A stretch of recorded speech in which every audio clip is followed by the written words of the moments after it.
परिभाषा, रचना प्रतिपादकम शरीरम इति रचना शारीरम। मेडिकल की वो ब्रांच जिसमें शरीर की रचना के बारे में बात की जाए उससे रचना शारीर कहा जाता है। तो शरीर के अंदर जो अंग प्रत्यंग है उनकी सिमेट्री क्या है, वो दिखने में कैसे हैं, किस जगह पर है, उनके पास में जो बाउंड्री है वो किससे बनी हुई है, और उनकी जो मॉर्फोलॉजी है वो भी, और उनकी जो मॉलिक्यूलर लेवल पे या सेलुलर लेवल पे जो स्ट्रक्चर उसका स्टार्टिंग कैसे हुई, वहां से लेके और उनके फंक्शंस कहाँ तक, क्या क्या उनके कार्य है, वो अपन बात करेंगे। तो रचना प्रतिपादकम शरीरम इति रचना शारीरम, जिस शास्त्र में अंग प्रत्यंगों की रचना का अध्ययन किया जाता है उसे शरीर रचना विज्ञान कहते हैं। इसको एनाटॉमी या शरीर रचना विज्ञान कहा जाता है। एनाटॉमी शब्द की बात करें तो मॉडर्न के पॉइंट ऑफ व्यू से एनाटॉमी दो शब्दों से मिलकर बना हुआ है, एना प्लस टॉमी। एना का मतलब है कंटिन्यूस। कंटिन्यूस का अर्थ है कि शरीर जो है वो एक समग्रता के साथ एक दूसरे से अंग जो है वो कनेक्टेड, और वैसा देखा जाए तो आयुर्वेद की दृष्टि से संपूर्ण शरीर को बाहर से कवर करती है त्वचा और अंदर से जोड़े रखने का काम करता है रक्त। तो एना और टॉमी, इन दोनों से एनाटॉमी शब्द बना। एना मीन्स कंटिन्यूस और टॉमी मतलब कटिंग। तो किसी कंटिन्यूस चीज को काटना मतलब जो एक समग्र चीज है, संपूर्ण शरीर अपने आप में एक यूनाइट चीज है जो अलग अलग पार्ट से बनी, उसको काटना जिस विज्ञान की शाखा में किया जाता है वो रचना शारीर। फिर आगे कहता है anatomy to cutting up, it is a Greek word and synonymous of anatomy is dissection. Synonymous का मतलब पर्याय, और क्या बोलते हैं इसको। अब एनाटॉमी की परिभाषा बता रहे हैं, the body structure, the structure of an organism. Organism मतलब कोई जीव। फिर उसके बाद में आगे कहता है the branch of science deal with the structure of organisms is called anatomy.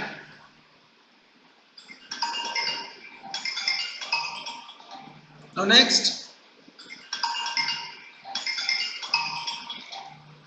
Hello, आऊंगा 2-3 घंटे बाद आऊंगा।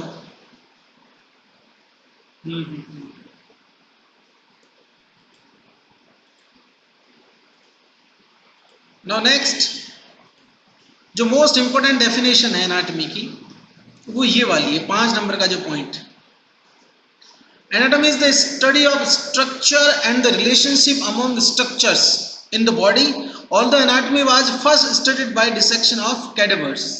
आचार्य सुश्रुत सबसे पहले जिन्होंने कैडेवर का डिसेक्शन किया था, और इसके बारे में उन्होंने सुश्रुत शारीर स्थान 5 जो है संख्या शारीर, आप लोग पढ़ेंगे आगे जाके, सुश्रुत संहिता एक किताब होती है आयुर्वेद की जो मुख्य 3 किताबें चरक सुश्रुत वाग्भट उसमें से एक है। तो सुश्रुत का कार्य सर्जरी से रिलेटेड था, शल्य विज्ञान से, और एक अच्छा सर्जन वही होता है जिसको अच्छी एनाटॉमी आती है। फिर आगे लिखता है the science of the structures of living organism, जीवित जंतुओं के शरीर की संरचना को समझाने वाला जो विज्ञान है वो anatomy. Next, sub division of anatomy.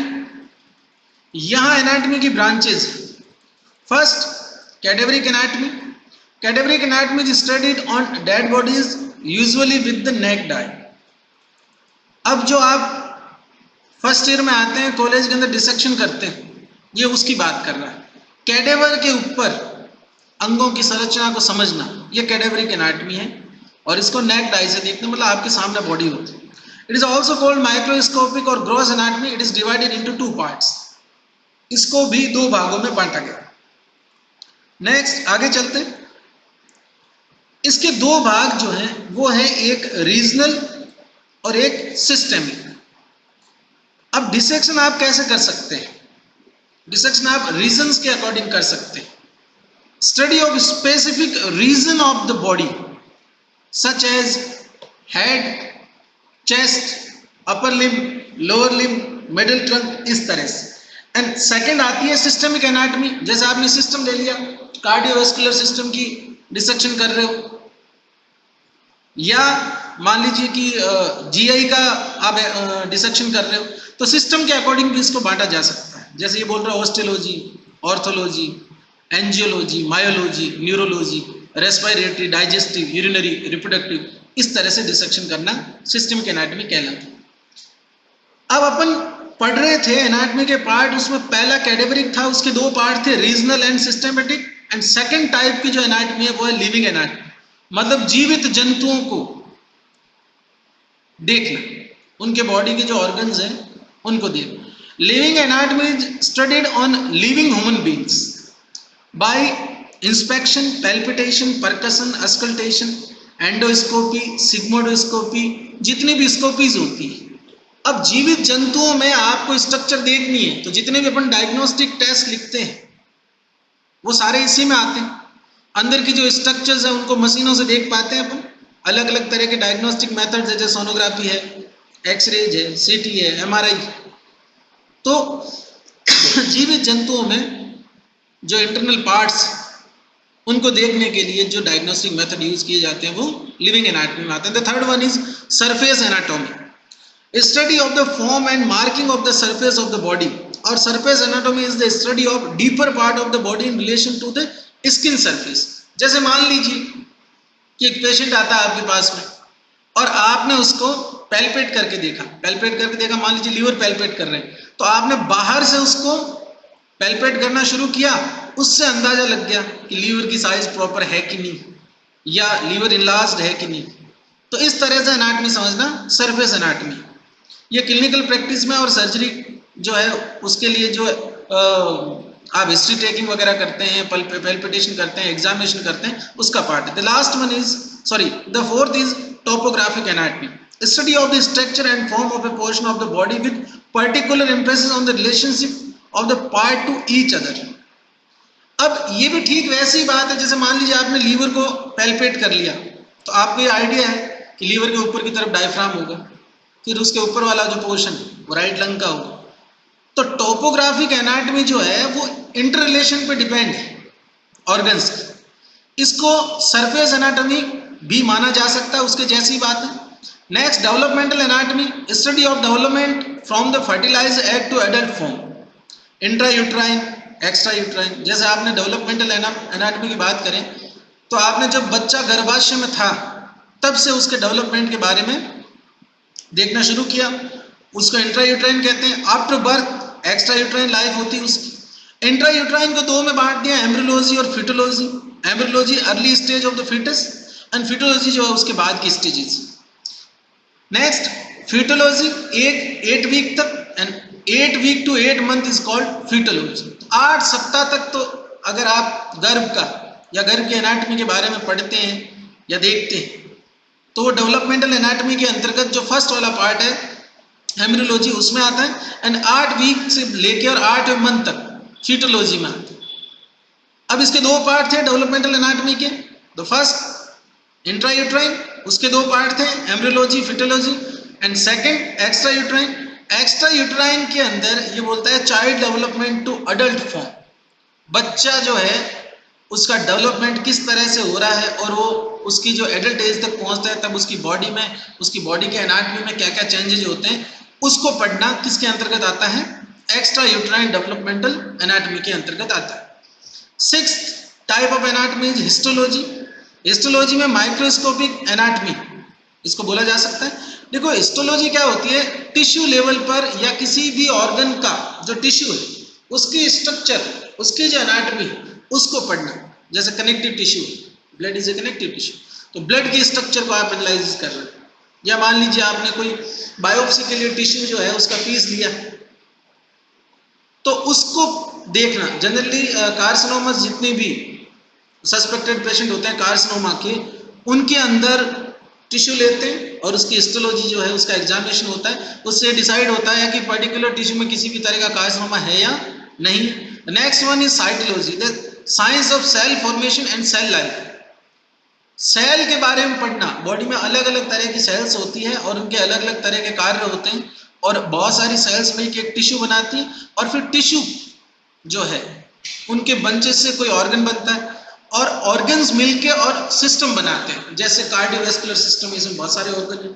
Her organ का जो टिश्यू वो बहुत सारी सेल से बना हुआ, और पर्टिकुलर ऑर्गन का पर्टिकुलर टिश्यू स्पेसिफिक फंक्शन के लिए बना है, और वो उसकी जो सेल्स है वो उस चीज को पूरा करते हैं।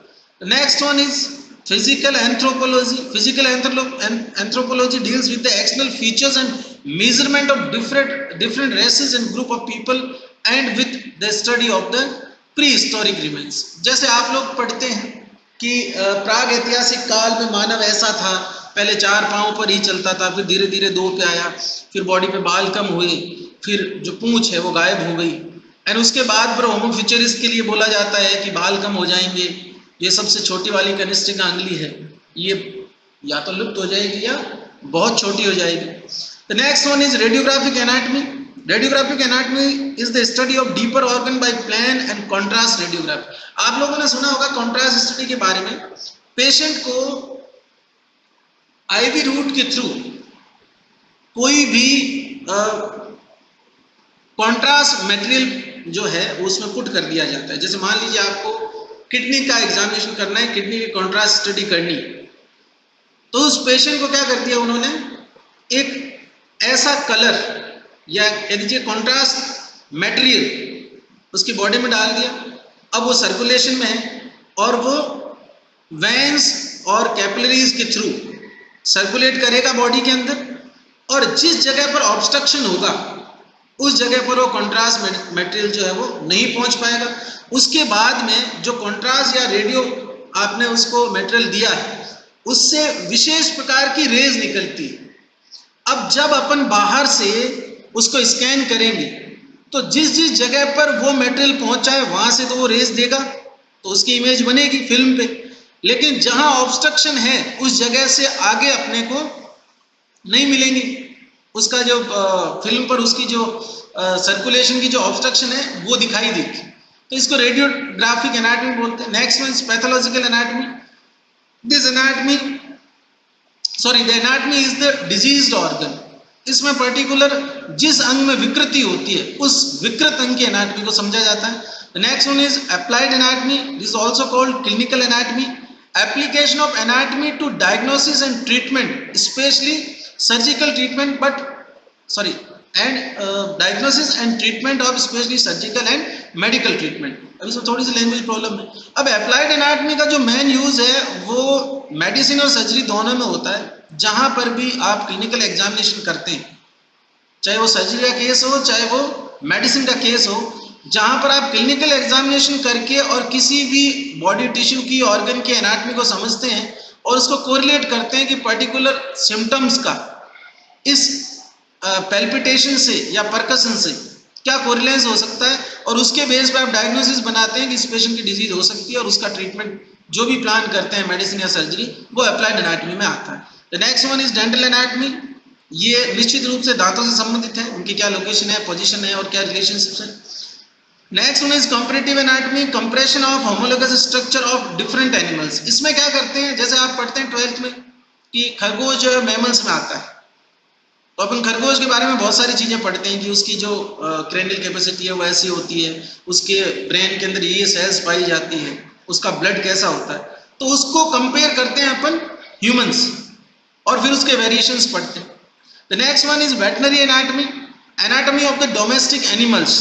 जितने भी जानवर हैं उनके शरीर की का अध्ययन करना वेटनरी में आता है। ये अपने जो ह्यूमन ट्रीटमेंट या आयुर्वेद या जो ह्यूमन मेडिसिन है उनसे रिलेवेंट नहीं।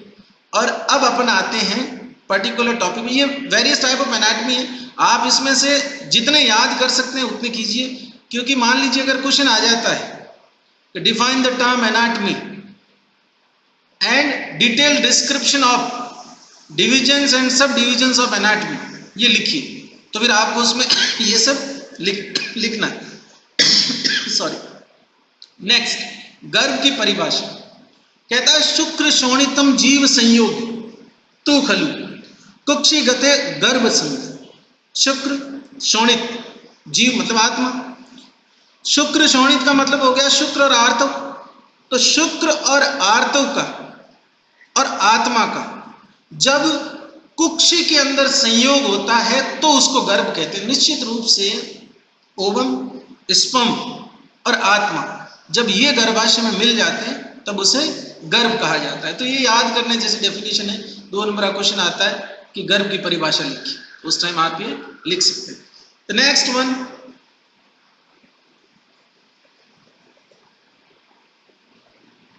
शरीर की परिभाषा। शुक्र शोणित गर्भास्थम आत्म प्रकृति विकार समुचितम गर्भ इति उच्यते। अब सुश्रुत ने गर्भाशय के अंदर शुक्र शोणित और आत्मा के मिलने को गर्भ का है, ये ठीक पहले पढ़ी वैसी बात है। फिर लिखा है तम चेतना अवस्थितम, इस चेतना युक्त मतलब शुक्र शोणित और आत्मा से युक्त इस गर्भ को वायु विभाजित करती है। सेल डिवीजन किसके अधीन होते हैं? वायु महाभूत की। फिर तेजयन पचती, और इसको पकाने का काम कौन करता है? अग्नि महाभूत। आपह क्लेदयति, जल क्लेदन का काम करता है। पृथ्वी सैंती, सैनन का मतलब होता है कॉम्पैक्टनेस, हार्डनेस। बॉडी टिश्यू जो है उसमें सैननता उत्पन्न करती है पृथ्वी, क्योंकि जितने भी मूर्त भाव होते हैं वो सब पृथ्वी से संबंधित। नेक्स्ट आकाश विवर्धयति, आप जानते हैं जितना भी ब्लैंक स्पेस वो सब आकाश, और अगर किसी चीज की वृद्धि हो रही है तो उसके लिए स्पेस चाहिए। तो सेल डिवीजन तो वायु ने कर दिया, लेकिन सेल डिवीजन के बाद में उस पर्टिकुलर स्ट्रक्चर को रहने के लिए जो स्पेस, बढ़ने के लिए जो स्पेस, वो अवेलेबल कौन करवाता है? आकाश करवाता है। नेक्स्ट एवं विवर्धितम, इस तरह से ये बड़ा हुआ जो गर्भ वो हस्त, पाद, जीवा, घ्राण, कर्ण आदि से युक्त हो जाता है, तब इसको शरीर बोलते, तब इसकी संज्ञा क्या हो जाती है? शरीर हो जाती है। हिंदी में क्या कहता है? स्त्री के शरीर में शुक्र और शोणित का मिलन होकर उसमें आत्मा, प्रकृति और विकार इन सब का संयोग होता है, तब उसे गर्भ कहते हैं। उस चेतन गर्भ का वायु तत्व द्वारा विभाजन और वृद्धि होती है, अग्नि द्वारा पाचन, जल द्वारा क्लेदन या द्रवीभवन, पृथ्वी द्वारा सैननता और घनता, और आकाश तत्व की रिक्तता उसको बढ़ने के लिए स्पेस अवेलेबल करवाती है। इन पंच महाभूतों के द्वारा अपने अपने कार्य संपादित होने के बाद में वो जो गर्भ है वो हाथ, पांव, जीवा, नाक, कान, नितंब आदि अंग प्रत्यंगों में विभक्त हो जाता है, तब उसको शरीर कहा जाता है। Next one is definition of body. Body is the organization of trunk with various organ and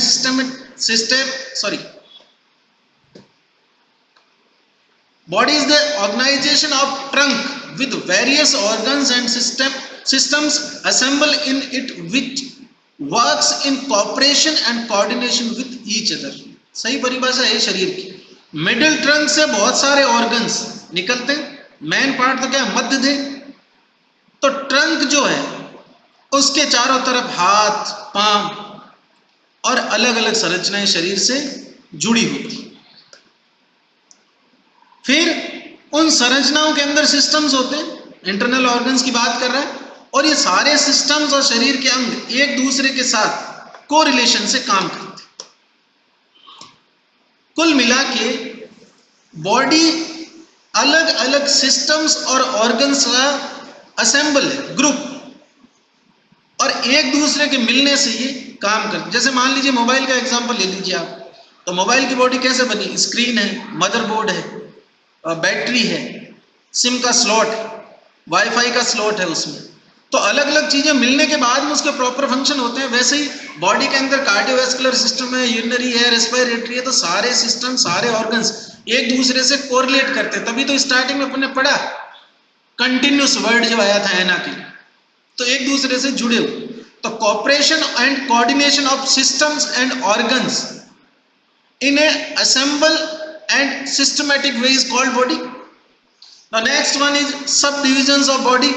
yes, जो शरीर है उसके विभाजन की बात करें तो आयुर्वेद में इसको षडंग शरीर का है। अभी एक क्वेश्चन आया था 2 नंबर में लास्ट पेपर में आपके कि षडंग शरीर क्या है। बहुत सारे बच्चों को ये भी नहीं पता षडंग शरीर क्या होता है।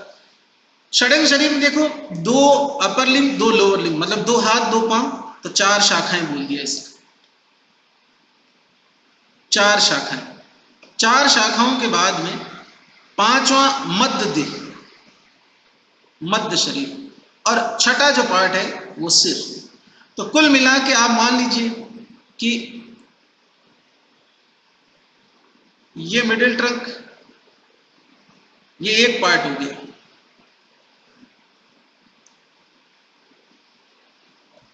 फिर इससे 4 शाखाएं,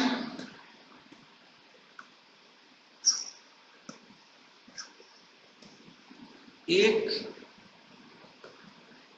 2 3 4, ये हो गए टोटल 5 और ये छठा जो है वो हो जाएगा सिर।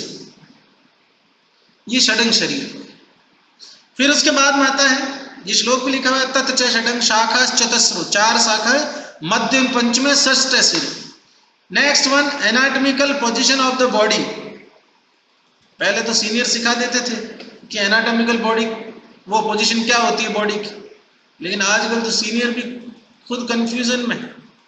कई जूनियर बैच निकल गए पर सीनियर अभी भी anatomical position of the body पे अटके हुए।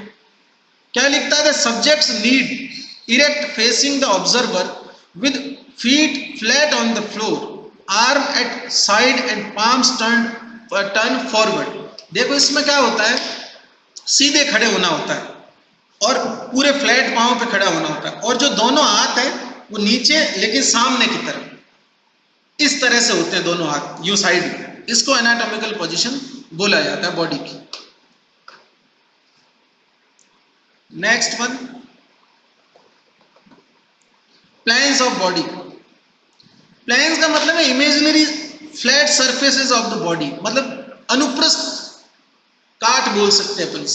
बॉडी को कितने हिस्सों में इमेजिनरी जो फ्लैट सरफेसेस है उनके थ्रू डिवाइड किया जा सकता है। पहले बोलता है सजाइटल प्लेन, जिसको वर्टिकल प्लेन भी बोलते हैं। A sagittal plane is a vertical plane that divide the body और an organ into right and left. मान लीजिए ये शरीर, तो इस तरह का काट जो इसको राइट और लेफ्ट में बांट दे वो sagittal. Next one is mid sagittal. A plane passes through the midline of the body or organ and divide it into equal right and left. देखो सजाइटल प्लेन जो है ना वो मिडिल में हो जरूरी नहीं है, वो यहाँ भी होगा तो भी इधर वाले को राइट इधर वाले को लेफ्ट कर देगा। बट मिड सजाइटल प्लेन का मतलब बराबर 2 हिस्सों में बांटने वाला जो प्लेन होता है वो मिड सजाइटल प्लेन होता है। Next one is para sagittal plane या paramedian plane. A vertical plane to the right और left of the median plane and parallel to the latter are called paramedian और parasagittal plane. इसको समझने के लिए आप एक काम करना, मैं एक वीडियो डाल दूंगा, पैरासजाइटल प्लेन जो है उसका एक वीडियो पड़ा, उसमें 3D में समझा रखा है। तो इस पे 2D पे तो समझा नहीं पाऊंगा मैं, 3D में आपको जरूर समझ में आ जाएगा। एक बार वो देखना, उसके बाद में डेफिनेशन याद करना, फिर भी नहीं आए तो मुझे बताना। फिर उसके बाद में आता है फ्रंटल या coronal plane. A frontal or coronal plane divide the body or an organ into anterior and posterior। ये बॉडी है, इसको इस तरह से मैं काटूं तो इसका आगे का हिस्सा एंटीरियर, पीछे का पोस्टीरियर। नेक्स्ट इज ट्रांसवर्स और horizontal plane. A transverse plane divide the body और organ into superior and inferior. Superior means top वाला पोर्शन, इंफीरियर मतलब बॉटम। तो मैं इसको इस तरह से काट दूं तो ऊपर वाला सुपीरियर, नीचे वाला इंफीरियर। अब ये सारी चीजें आपको इसलिए बता रहा है कि आगे आप एनाटॉमी पढ़ेंगे बॉडी की तो बोलेगा कि इसके सुपीरियरली ये मसल्स होती है, ये वाला ऑर्गन होता है, ये वेसल्स होती है। अब आपको ये नहीं समझ आ रहा है कि सुपीरियर क्या है, इंफीरियर क्या है, एंटीरियर क्या है, पोस्टीरियर क्या है। तो एंटीरियर आगे वाला, पोस्टीरियर पीछे वाला, सुपीरियर ऊपर वाला, इंफीरियर नीचे वाला जो पार्ट होता है वो होता है। और सजाइटल प्लेन का मतलब राइट और लेफ्ट में डिवाइड करने वाला। मिड सजाइटल का मतलब हो गया जस्ट बीच में से राइट और लेफ्ट में डिवाइड करने वाला। The next one is oblique plane. Oblique plane क्या है? A plane that passes through the body और an organ at angle between the transverse plane and either the mid sagittal, parasagittal और frontal. इसको भी आपको oblique को भी PDF से समझना बहुत इजी है, उस यूट्यूब वीडियो समझना है, बहुत इजी है, समझ में आ जाएगा। या फिर मैं वीडियो का लिंक जो है वो अपने ग्रुप में डाल दूंगा, आप उससे ये एक तो ऑब्लिक वाला एंड एक है पैरासेटल, क्योंकि ये 2D में नहीं समझ में आ पाएंगे, टाइम कंज्यूम करेंगे और समझ में भी नहीं आएंगे, ये दोनों आप वीडियो समझना। Next one is the axis of the movements. कोई भी बॉडी का ऑर्गन अगर मूव करता है तो उसकी एक्सिस डिफाइन की जाती है, उसके लिए वर्ड काम में आते हैं एंगुलर। जैसे first one is angular movement. जैसे मान लीजिए कि ये कोई स्ट्रक्चर है, ये जो दो रॉड से मिलके बनी, अब इसमें ये वाली जो स्ट्रक्चर है वो इस तरह से मूव कर रही है, तो ये पर्टिकुलर एंगल पर डाउन हो रही है, पर्टिकुलर पे मुड़ रही है। अब इसको आप एल्बो जॉइंट से मैच कीजिए कि एल्बो जॉइंट जो है उसके मूवमेंट्स एंगुलर एक्सिस पे मूव करते हैं।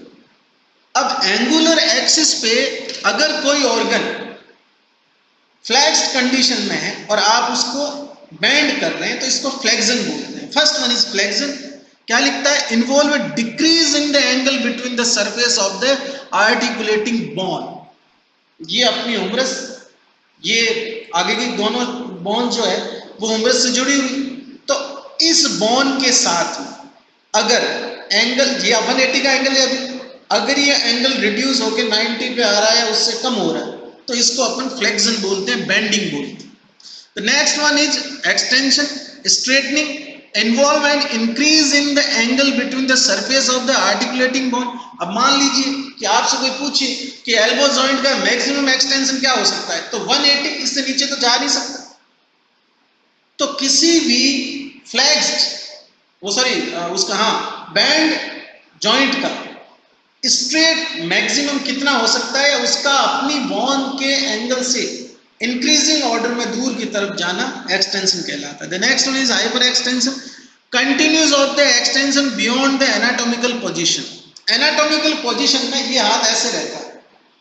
अब मान लीजिए कि एनाटॉमिकल पोजीशन के बाद में ये कितना पीछे जा सकता है, तो एल्बो के केस में तो पीछे जा ही नहीं सकता, उसको बोलते हैं hyper extension. Next one is abducting, movement of a bone away from the mid line. Imaginary line मान लेते हैं बॉडी के मिडिल की, उससे कोई भी बोन कितनी दूर, जितनी दूर जा रही है या इस डायरेक्शन में जा रही है कि वो उससे दूर जा रही है, उसको बोलते हैं एब्डक्शन। द नेक्स्ट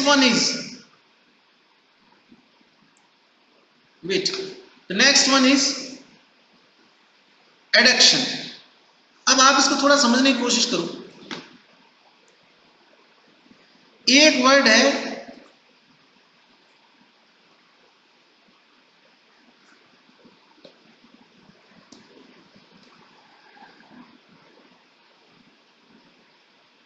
वर्ड है एड।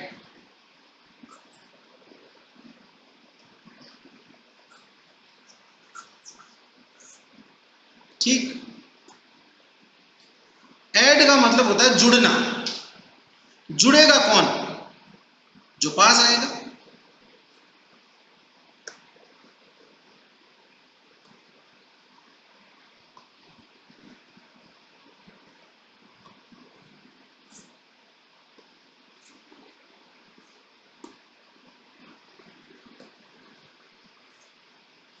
और एक अभी आपने पढ़ा एब्डक्शन पहले,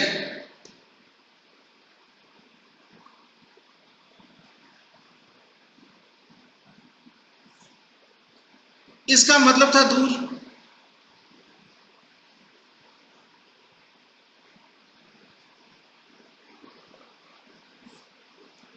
तो समझने वाली बात है, अगर एब्डक्शन का मतलब मिड लाइन से दूर जाना है तो एडक्शन का मतलब मिड लाइन के पास में आना। याद रखने के लिए एडक्शन की परिभाषा में लिखता है movement of A Bon toward the mid line. किसी भी बॉन का मिड लाइन की तरफ आना क्या कहलाता है? एडक्शन कहलाता है। Next, circumduction, a combination of flexion, extension and abduction and adduction in rotation in which the distal end of a part of the body move in a circle। सुनना ध्यान से। जैसे क्रिकेट खेलते हैं तो उसमें अपन क्या करते हैं, बॉलिंग करते हैं, पूरे हाथ को इस तरह से घुमाते यू। अब इस कंडीशन में मिड लाइन से पहले दूर जा रहा है, फिर मिड लाइन के पास भी आ रहा है, तो एडक्शन और एडक्शन एबडक्शन दोनों इसमें है। इसके अलावा ये बोल रहा है इसमें फ्लेक्शन और एक्सटेंशन भी होना चाहिए, तो इसको रोटेशन बोलते हैं, सर्कमडक्शन। फिर लिखता था movement the hand moves in a circle, हाथ एक गोले में अगर घूम रहा है तो इसको सर्कमडक्शन बोलते हैं। रोटेशन की बात कर रहा है, movement of a bone around its longitudinal axis में बी मीडियल और लैटरल। अब रोटेशन में और सर्कमडक्शन में थोड़ा सा फर्क है। अभी जो मैंने आपको बताया वास्तव में ये रोटेशन था, क्योंकि इसमें फ्लेक्शन और एक्सटेंशन नहीं थी। बट रोटेशन, अगर सिंपल रोटेशन की बात करें तो जो बोन के मूवमेंट जिस अपनी लॉन्गिट्यूडनल एक्सिस के चारों तरफ, चाहे वो मीडियली हो चाहे वो लैटरली हो, फिर बोलता है medial rotation is called inward rotation, lateral rotation is called outward rotation. Protraction, movement of the mandible forward on a plane parallel to the ground. Retraction, movement of the mandible backward on a parallel plane to the ground. Elevation, movement of a part of the body upward, ऊपर की तरफ elevation, depression down की तरफ। या protraction और retraction की जो definition है ना उसको आप याद कर लेना, और अगर समझ में नहीं आ रही तो एक बार वीडियो जरूर देखना। फिर उसके बाद में आगे बोलता, क्योंकि एनाटॉमी वो सब्जेक्ट है जिसमें देखना भी इंपॉर्टेंट है, प्रत्येक दृष्टा जिसको अपन बोलते हैं, तो देखने से कुछ चीजें समझ में आ जाती है, बोलने से या सिर्फ समझाने से उनको क्लियर नहीं किया जा सकता, तभी तो डिसेक्शन वाला मेथड होता है इसके अंदर। Next, depression, movement of a part of the body downward.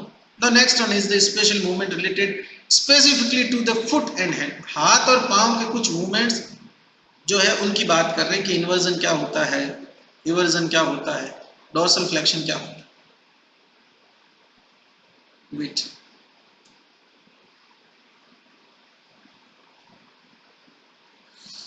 Next देखो क्या कहता है आगे, inversion, movement of the sole inward.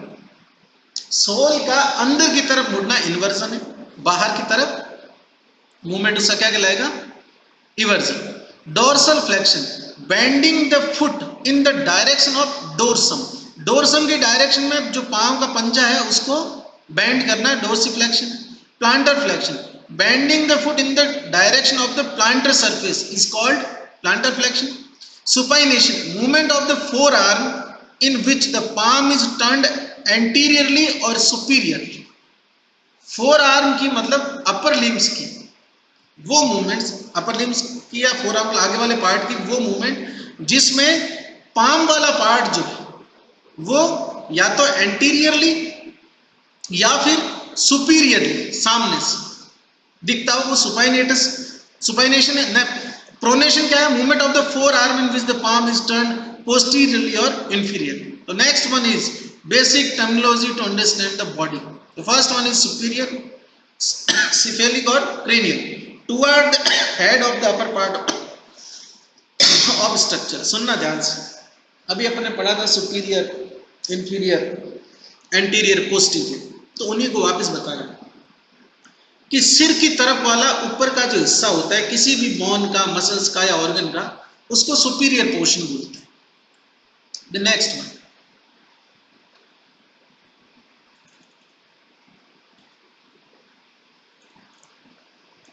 inferior, away from the head or toward the lower part of the structure is called inferior portion।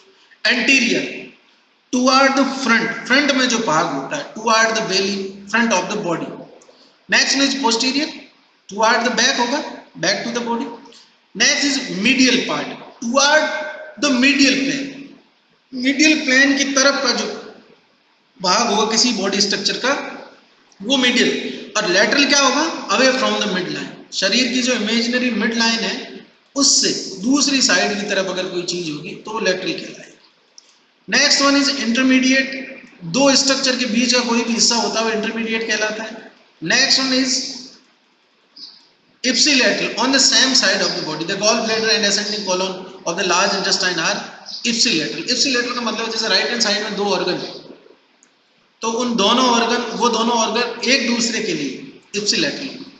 Next one is contralateral, on the opposite side, जैसे मान लीजिए right hand side में liver है, left में spleen. The next one proximal and distal parts की बात करते हैं। आप ऐसे याद रखना, प्रॉक्सिमल मतलब पास में, डिस्टल मतलब दूर, पैसे प्रॉक्सिमल पैसे पास में। Near to the attachment of a limb to the trunk, nearest to the point of organ, किसी भी ऑर्गन के ओरिजिन पॉइंट के पास में जो होता है वो प्रॉक्सिमल है। जैसे आप पढ़ते हैं कि नेफ्रॉन के अंदर पीसीटी और डीसीटी होते हैं, तो पास वाला जो होता है वो पीसीटी, दूर वाला DCT. Distal further farther from the attachment of limb to the trunk, away from the trunk. Next one is superficial, toward or on the surface of the body. Superficial का मतलब है सतही, ऊपर की सतह पर या किसी भी ऑर्गन का जो सरफेस पोर्शन है उसके ऊपर कोई चीज है तो उसको सुपरफिशियल कहते हैं। Next one is deep, deep मतलब गहराई में अगर कोई चीज है किसी ऑर्गन या बॉडी के रेफरेंस में अगर आप बात कर रहे हैं तो उसको डीप कहते हैं। Next one is supine and prone. Supine, the supine position of the body is lying on the back, पीठ के बल सीधे लेटना, ये supine position. Prone is lying face downward, और उल्टा सोना ये प्रोन कहलाता है। इंटरनल एंड एक्सटर्नल, इनर और आउटर के रेफरेंस में। Radial, the outer border of the upper limb is called radial, and ulnar, the inner border in the upper limb is called ulnar. तो आप ऐसे याद रखो, अल्ना अंदर होती है, अल्ना वाला जो पार्ट है अल्नर इज अंदर, अल्नर अगर अंदर होगा तो रेडियल अपने आप क्या हो जाएगा, बाहर।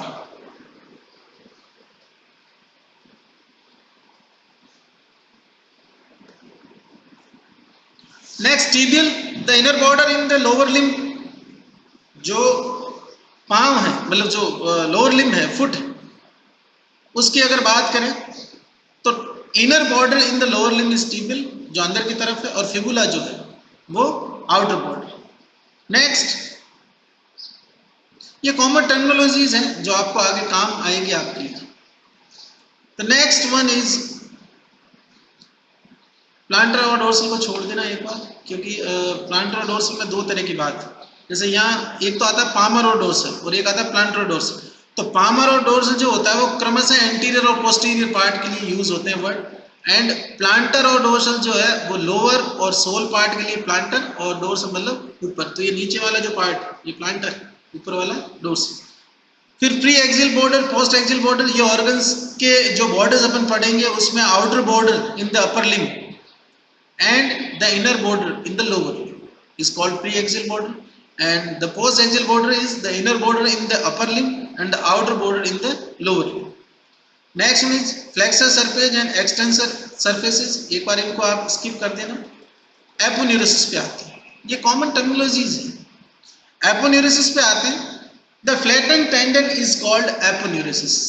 फ्लैट रिबन लाइक जो टेंडेंस होती है उनको एपोन्यूरोसिस कहते हैं। फिर आता है raphe, the line of union of the halves of various symmetrical part, उसको राफे कहते हैं। The next one is ligament, आप जानते हैं कनेक्टिव टिश्यू होते हैं जो बोन टू बोन अटैच करते हैं, उनको लिगामेंट्स कहते हैं। एला, A wing like structure. Cornua, a horn-like bony projection. Spine, a sharp-pointed projection. Trochlea, pulley-shaped structure. Trochanter, a non-articulate large projection. तो ये जो अभी अपन पढ़ेंगे ना आगे एनाटॉमी, उसमें ये वर्ड आएंगे तो आपको उसका मीनिंग वहां समझना आना चाहिए कि किस किस तरह की चीजें। इसमें देखो आप जब पढ़ोगे तो लगभग 101 के आसपास ये सारी चीजें दी हुई कि कौन सी चीज क्या होती है। तो आप एक बार इसकी जनरल टर्म्स जो उनको पहले पढ़ना, तब जाके आगे की बात इसमें आप समझ पाओगे। अब अपन शुरू करते हैं दूसरा चैप्टर, वो है शरीर उपक्रम।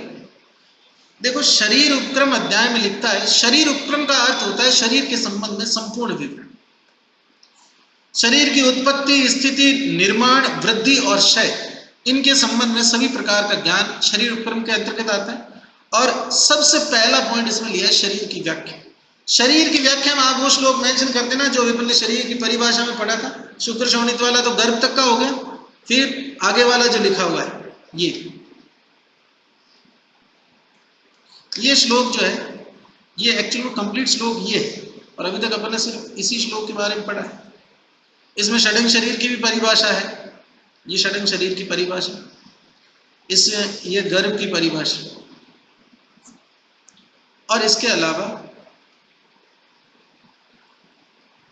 ये शरीर की परिभाषा।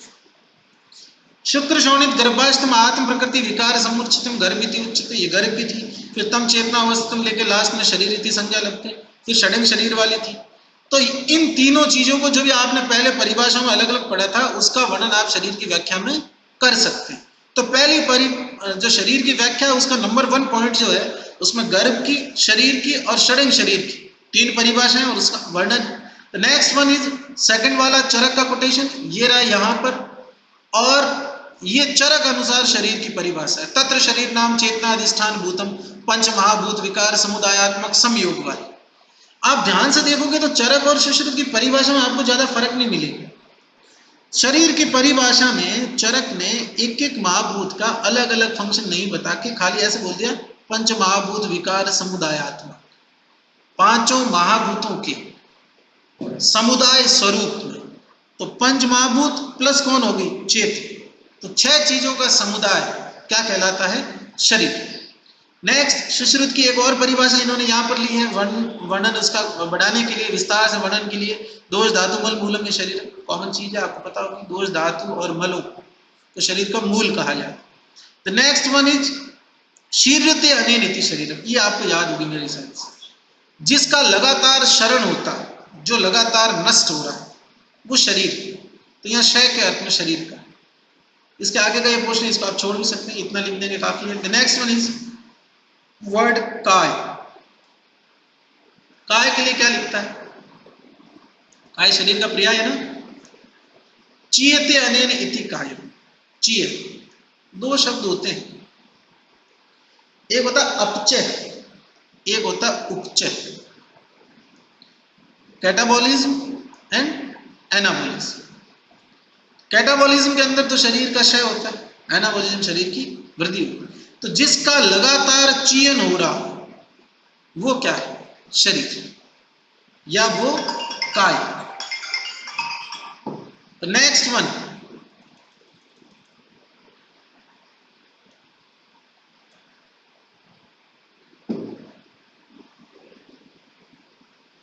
एक सेकंड,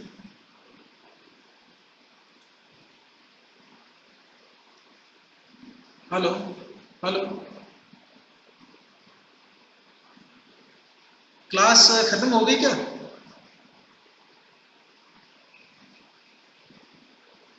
इसका मतलब क्लास एंड हो गई अभी, एक मिनट देखता हूँ, एक मिनट।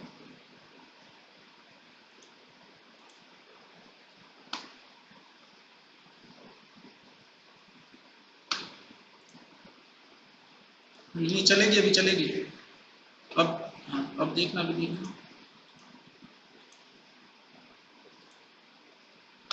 ओके, ये कोई पता नहीं कैसे क्लास जो है वो डिसकंटिन्यू हो गई थी।